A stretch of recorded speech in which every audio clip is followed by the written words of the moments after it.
So welcome you all. स्वागत आहे सगळ्यांचं. जस्ट मी आता रेकॉर्डिंग चालू केलेली आहे. सो आता आपण डिस्कस करूया याबद्दल. सो बघा, त्यांनी बेसिकली आपल्याला नेक्स्ट पॉईंटकडे आपण बघत आहोत. विंडचा सॉरी ह्युमिडिटी अँड क्लाउडच्या धडात म्हणजे आर्द्रता आणि ढग या हा जो धडा आहे त्याच्याबद्दल आपण पुढचे पॉईंट्स बघत आहोत.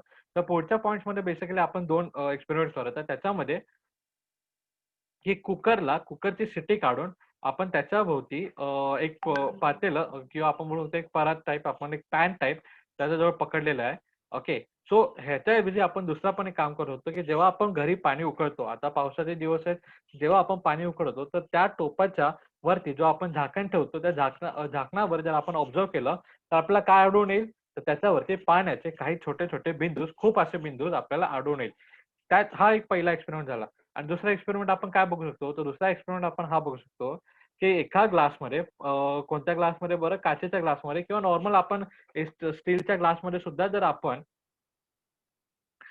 बर्फाचे तुकडे टाकले, तर आपल्याला थोड्या वेळानंतर म्हणजे काही क्षणामध्ये म्हणजे समजून जा, की 10-15 सेकंदमध्ये आपल्याला त्या बर्फाच्या अवतीभोवती सॉरी त्या ग्लासच्या अवतीभोवती थोडंसं पाणी साचलेलं किंवा त्याच्याभोवती पाणी आपल्याला दिसून येतं. तर ते कशामुळे? तर ते आपण बघणार आहोत. सो ते कशामुळे होतं? तर ते आपण कारण आता बघणार आहोत. When the water vapor in the air comes in contact with the colder surface, the condensation takes place. Therefore, the droplets of the outer surface, or we can see the droplets on the outer surface of the glass. So what they are saying? So they are saying whenever the water vapors comes in the contact of comes in the contact with the cold surface, then condensation takes place. So condensation means काय? तर condensation म्हणजे पाण्याला पाण्याचे जे वाफ आहेत किंवा पाण्याचे जे वेपर्स आहे, वॉटर वेपरला थंड करणं म्हणजे कंडेन्सेशन प्रोसेस आहे. See this is we can see this is we can see in this thing. म्हणजे आता त्याच्यामध्ये आपण मराठीमध्ये बघूया. तर मराठीत म्हणजे आपण त्याला काय कसं म्हणूया? तर मराठीत आपण त्याला म्हणणार आहोत की साद्री भवन. तर साद्री भवन म्हणजेच काय? की बघा, जशा प्रकारे आपण बोललो की ग्लासच्या अवतीभोवती आपल्याला पाण्याचे काही बिंदूस आपल्याला आढळून येते. तर ते कोणामुळे आढळून येतात? जेव्हा हवेचे बाष्प थंड पृष्ठभागाशी संपर्कात येतात, त्याच वेळी त्यात साद्रीभवन होते व पेल्याच्या बोलू शकतो बाह्य पृष्ठभागावर पाण्याचे थेंब जमा होताना आपल्याला दिसतात किंवा जमा होतात. तो बघा, त्यांनी बेसिकली आपल्याला ते सांगितलं की साद्रीभवन म्हणजे कंडेन्सेशन प्रोसेस म्हणजे काय? Condensation process means the cooling of water vapour म्हणजे हवेच्या जे वेपर्स आहेत किंवा हवेचे जे बाष्प आहेत त्यांना थंड करणे म्हणजेच कंडेन्सेशन आहे. कंडेन्सेशन असं आपण म्हणतो आणि त्यालाच मराठीत आपण काय म्हणतो? सांद्रीभवन. ठीक आहे. आणि पहिल्या आकृतीत त्या कुकरच्या पाण्यात कुकरमध्ये पाण्याचे वाफ थंड होऊन सांद्रीभवनाचे पाण्याचे थेंबानं निर्माण झालेले असते व दुसऱ्या आकृतीत तेच म्हणजे त्यांनी पुन्हा एकदा सांद्रीभवनचे हे 2 एक्झाम्पल आपल्याला दिले आहे. तर आता बघूया सांद्रीभवन. आता आपण बघितलं की सांद्रीभवन म्हणजे काय? तर सांद्रीभवनचे काही विशेषण आणि घनीभवन ह्याचे काही विशेषण आपण आता बघणार आहोत. So we are going to see the condensation and then sorry densification and sublimation. तर आपण आता हे 3 पॉइंट्स बघणार आहोत. तर दिस मीन्स 1 म्हणजे condensation. Condensation means what? Condensation means की आपण जे वॉटर वेपर आहे त्याला कोल्ड करणं म्हणजेच कंडेन्सेशन. द डेन्सिफिकेशन म्हणजे सुद्धा तेच अँड देन सब्लिमेशन म्हणजे सुद्धा तेच. So let's begin with the next point. The process of changing of water vapour in air into water is called condensation or densification. Also, the process of vapor means gas changing into solid state. It's called sublimation. Okay, so it's called sublimation. So sublimation means what? So sublimation means की जे water vapour आपण किंवा gas आपण directly solid form मध्ये म्हणजेच liquid form मध्ये न convert करता सॉलिड फॉर्म मध्ये आपण डिरेक्टली त्याला कन्वर्ट करतो. त्याला आपण काय म्हणतो? Sublimation. And if the temperature of the air reduces, its vapor holding capacity also reduces. कारण बघा, आपण बघितलं होतं की वॉटर होल्डिंग कॅपॅसिटी म्हणजेच काय? ह्युमिडिटी. आपण काय बोललो होतो की इफ द टेम्परेचर राईज म्हणजे टेम्परेचर जर वाढला तर ह्युमिडिटी सुद्धा वाढेल, म्हणजे होल्डिंग कॅपॅसिटी सुद्धा वाढेल. परंतु जर टेम्परेचर कमी झाला तर ह्युमिडिटी सुद्धा कमी होईल. So this point we have seen already. So तेच त्यांनी पुन्हा एकदा आपल्याला सांगितलंय की if the temperature of the air reduces its holding capacity, or temperature of the air is reduces, its vapor holding capacity also reduces. So here is the point basically. Okay, so let's go and let's begin with the next point. When the relative humidity of the air becomes 100%, the vapor starts condensing. At the time of temperature of the air should be at dew point, and it implies that of condensation temperature should be low and relative humidity must be high. In the free environment, the condensation of the vapor or the water vapor in the air occurs according to the fine particles, so dust, salt, and etc. in this air. So बघा, त्यांनी basically आपल्याला काय सांगितलंय, तर त्यांनी basically आपल्याला असं सांगितलेलं आहे, जस्ट होल्ड ऑन. त्यांनी बेसिकली आपल्याला असं सांगितलेलं आहे, पहिली गोष्ट तर आपण हे क्लिअर केलंय की होल्डिंग कॅपॅसिटी रिड्युसेस, म्हणजे टेम्परेचर वाढलं तर आपली होल्डिंग कॅपॅसिटी वाढते, आणि जर टेम्परेचर कमी झालं तर होल्डिंग कॅपॅसिटी आपली कमी होते. सो आता आपण नेक्स्ट बघणार Wien the relative humidity of the air becomes 100. Relative humidity air becomes 100 म्हणजे काय, तर रिलेटिव्ह ह्युमिडिटीचा आपण पुन्हा एकदा फॉर्म्युला बघू. रिलेटिव्ह ह्युमिडिटीचा फॉर्म्युला म्हणजे absolute humidity and water vapour holding capacity, हे दोघेही सेम झाले. म्हणजे त्याची जेवढी कॅपॅसिटी आहे हवेची, तेवढीच वॉटर वेपर आपल्याला 1 क्युबिक मीटर हवेमध्ये आढळून येते. म्हणजे दोघीकडे काय काय आलं, 1-1 आलं, आणि आपला जो सिम्प्लिफिकेशन आहे, म्हणजे आपला जो आन्सर आहे तो 100% आला. तेव्हा त्या मोमेंटला कोणती प्रोसेस घडते, तर त्या मोमेंटला कंडेन्सेशन ही प्रोसेस घडते. सो हे तुम्हाला लक्षात राहणं व्हेरी व्हेरी इम्पॉर्टंट आहे. हा पॉईंट तुम्हाला नोट डाऊन केला पाहिजे की Wien the relative humidity of the air becomes 100%, the water vapor starts condensing, and at the same time the temperature of the air should be at dew point. So it implies that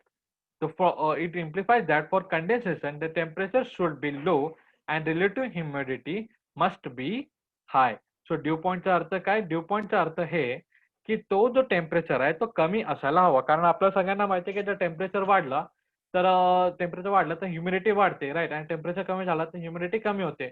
परंतु ज्या मोमेंटला relative dense humidity ही same येते, relative humidity म्हणजेच आपण त्याला थांबा 2 मिनिटं. आपण त्याला म्हटलं होतं की ते होल्ड 2 मिनिटं. Let's find out. सापेक्ष आर्द्रता, त्यालाच आपण काय म्हणतो, तर सापेक्ष आर्द्रता. म्हणजे सापेक्ष आर्द्रता ही बरोबर 100% असते. त्यावेळेस आपल्याला कंडेन्सेशन म्हणजेच की सांद्रीभवन ही प्रक्रिया आपल्याला दिसून येते.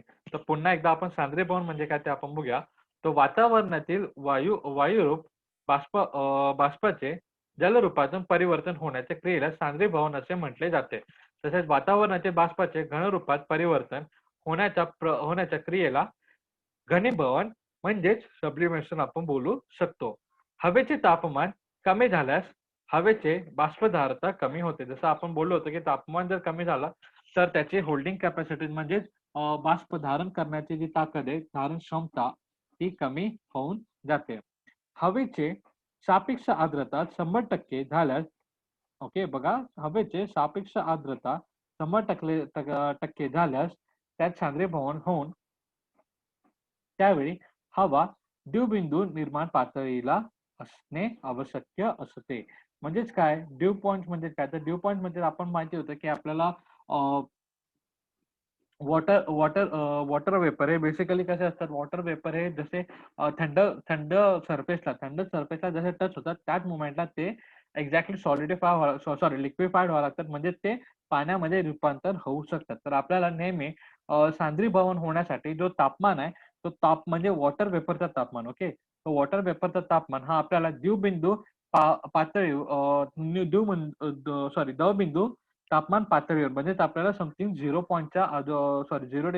आजूबाजूला त्याच्या तापमान असणं आवश्यक आहे. असे आवश्यकता असते.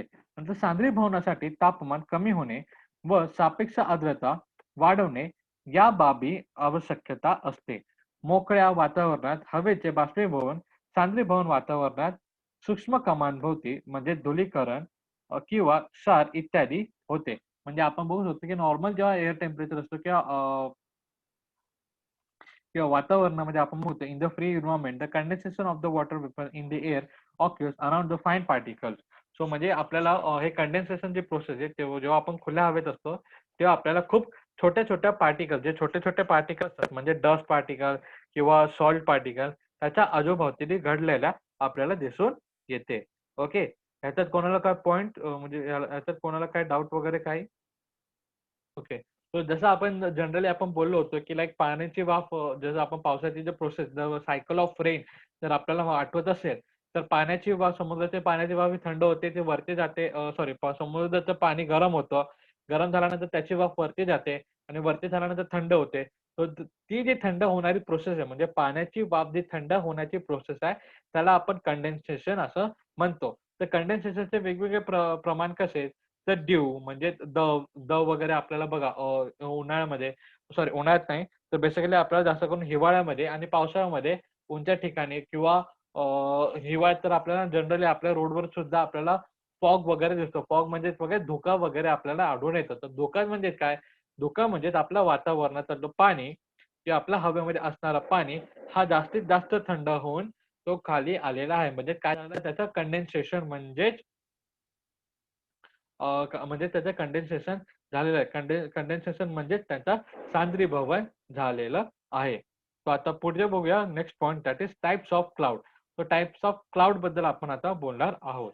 राइट. सो कंडेन्सेशन ही प्रोसेस तुम्हाला कळाली. कंडेन्सेशन मीन्स काय? तर वॉटर वेपरला थंड करणे म्हणजेच कंडेन्सेशन होय. आणि त्याचेच परिणाम आपण बघतो, की आपलं धुके वगैरे जो आपण बघतो हिवाळ्यामध्ये किंवा पावसाळ्यामध्ये धुके बघतो. प्लस ढगांची निर्मिती म्हणजे जनरेशन ऑफ क्लाउड हे सुद्धा एक कंडेन्सेशनचा प्रोसेस आहे. आणि दुसरं आपण बोलतो सब्लिमेशन म्हणजेच जी गॅसेस आहे गॅसेसला डायरेक्टली सॉलिडमध्ये कन्व्हर्ट करणे त्याला आपण सब्लिमेशन असं म्हणतो. कारण आपल्याला तो फॉर्म्युला आठवत असेल सायन्समध्ये, की जर सॉलिड गोष्टीला आपण जास्त हीट केली तर त्या लिक्विडमध्ये कन्व्हर्ट होतं आणि लिक्विडला जर जास्त आपण हीट केलं तर गॅसेसमध्ये कन्व्हर्ट होतं. परंतु सब्लिमेटिंग गोष्ट जर असेल, ती डायरेक्टली त्याला हीट केल्यावर ती लिक्विडमध्ये न जाता ती डायरेक्टली गॅसेसमध्ये कन्व्हर्ट होते. जसं आपलं कापूर वगैरे आपण जे बोलतो कापूर आपल्या घरी जो कापूर आपण देवाला वगैरे वापरतो, ते सुद्धा आपण बोललो होतो एक सब्लिमेशनचा एक उत्तम उदाहरण आहे. ओके. तर आपण दुसरा पॉइंट मराठीमध्ये बघूया. तर मराठीमध्ये सांद्रीभवन म्हणजेच काय? तर सांद्रीभवन म्हणजे हेच, की वातावरणातील हवेतला वातावरण हवेचे बाष्प हे थंड करून त्याला पाणीमध्ये रूपांतर करणे म्हणजे सांद्रीभवन आहे. आणि दुसरं म्हणजे घनीभवन. घनीभवन म्हणजे हेच, की जे हवेला डायरेक्टली कन्व्हर्ट करून म्हणजे हवेला थंड करून आपण सॉलिड सॉलिड गोष्टामध्ये म्हणजेच घन रूपामध्ये त्याचा बदल करतो, कन्व्हर्ट करतो. त्याला आपण घनीभवन असं म्हणतो. आता हे काही प्रोसेस आपण बघितले आणि कंडेन्सेशन म्हणजेच सांद्रीभवन ह्याचं बेस्ट एक्झाम्पल आपण क्लाउड म्हणून बोलू शकतो. क्लाउड्स म्हणजे ढग, की जिथे समुद्राचं पाणी थंड होऊन ढगामध्ये रूपांतर होतं. ऑलराइट. सो आता आपण पुढे बघूया. तर पुढे आपल्याला पॉइंट आहे, की types of cloud, clouds and types of cloud. तर पुढचा आपल्याला पॉइंट आहे ढगे आणि ढगाचे प्रकार. सो बघा ओके. सो बघा let's go.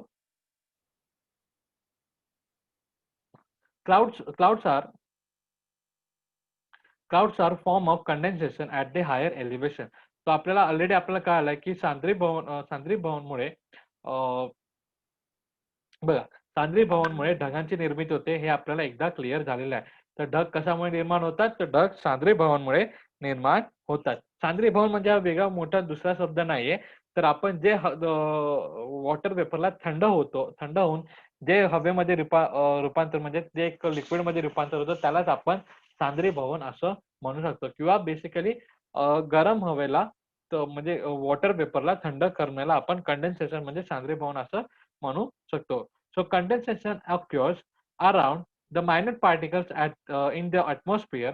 Condense the water or snow particles in the clouds are very fine and almost the weightless, and so the cloud float in the air. तो त्यांनी आपल्याला काय सांगितलंय की बा कंडेन्सेशन म्हणजे सांद्रीभवन ही घटना घडल्यानंतर एक छोट्या छोट्या बारीक पार्टिकल्स म्हणजे जे छोटे मायन्यूट पार्टिकल असतात त्यांच्या अवतीभोवती कंडेन्सेशन प्रोसेस होऊन म्हणजे सांद्रीभवन ही प्रोसेस होऊन त्या पार्टिकलच्या आजूबाजूला आपल्याला पाण्याचे किंवा आपल्याला स्नो म्हणजे काय बर्फाचे पाण्याचे आणि बर्फाचे पार्टिकल्स आपल्याला आढळून येतात आणि ते अतिशय वजनाने हलकी असतात. याच कारणाने आपल्याला ढग हवेत तरंगताना दिसतो. ठीक आहे. तो हे एक प्रोसेस ही एक गोष्ट तुम्ही लक्षात ठेवा. तर ढग आपल्याला हवेत पसरताना का दिसतात? तर वातावरणातील सूक्ष्म कणांभोवती किंवा कणांभोवती सांद्रीभवन होते व सांद्रीभवन तयार होऊन तयार झालेले ढग जलकरण व हिमकरण या सूक्ष्म असलेल्या जवळजवळच्या वजन विरहित अवस्थेत असतात. त्यामुळे ढग हवेत तरंगत राहतात. तर हे एक पॉइंट आपल्याला कळालेला आहे. आता नेक्स्ट पॉइंट आपण बघूया की सूर्याच्या उष्णतेने जमीन व पाणी तापते. पृथ्वी लगतच्या पृष्ठा लगतची हवा तापते. ती प्रसरण पावते.